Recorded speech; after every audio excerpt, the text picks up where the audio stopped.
When I walked into Starbucks that morning, I wasn't expecting to see her again. It had been months since our breakup, and I thought I had moved on. But there she was, Clara, sitting by the window, perfectly dressed as always, her phone in one hand and that smug expression that used to make me feel small.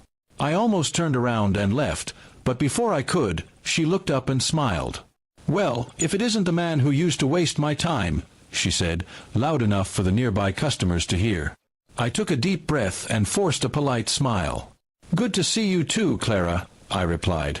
She motioned for me to sit, and for reasons I still don't fully understand, I did. Maybe curiosity. Maybe closure. Before I could even order, she leaned forward, her tone dripping with mock sympathy. "You know," she said, stirring her latte, "my new boyfriend just bought me a car. A Tesla. You could barely afford dinner half the time. It's funny how life upgrades you when you stop settling." Her words stung, not because I still loved her, but because I once believed that what we had was genuine. I wanted to laugh at the irony. "I'm happy for you," I said simply, though I could see from her expression that it wasn't the reaction she wanted. She smirked. "You should be. He's everything you're not: successful, confident, generous. Honestly, being with him makes me realize how useless you were to me." The word useless echoed in my head, and I could feel my hands tighten around my coffee cup. A few people nearby looked over, sensing the tension. I could have argued, reminded her of all the nights I supported her when she was broke, of the rent I helped pay when she was between jobs. But I didn't. Instead, I said quietly, "If that's what you think, then I'm glad you found someone who gives you what you want." That calmness threw her off. She blinked, waiting for me to break, to get angry, to feed her ego. When I didn't, she scoffed.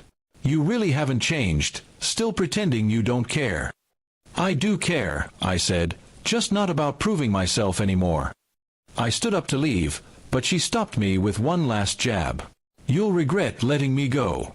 You'll see me everywhere, on trips, in expensive restaurants, living the life you could never give me." I turned back to her and smiled for real this time. "Maybe," I said. "But if money's all it takes to keep you happy, I guess I never really lost anything." With that, I walked out. A week later, I heard through mutual friends that her new, rich boyfriend was actually married, and not to her. The man had a wife who found out about Clara and ended the affair with a public scandal. Clara's perfect world shattered overnight, her pictures and posts suddenly disappearing from social media. When I saw her again, months later, she wasn't sitting in Starbucks with designer bags. She was alone, looking smaller, quieter. She saw me, but this time, she didn't speak. I gave her a nod and kept walking. It wasn't revenge, exactly. It was just life showing its balance. I had found peace, a steady job, and a quiet confidence I didn't have before. For the first time, I realized her insult had done me a favor. It reminded me that my worth was never measured by what I could buy, but by who I had become. Sometimes, the cruelest words from the wrong person can push you to become the best version of yourself. And that day in Starbucks, when she called me useless, was the moment I stopped needing her approval forever.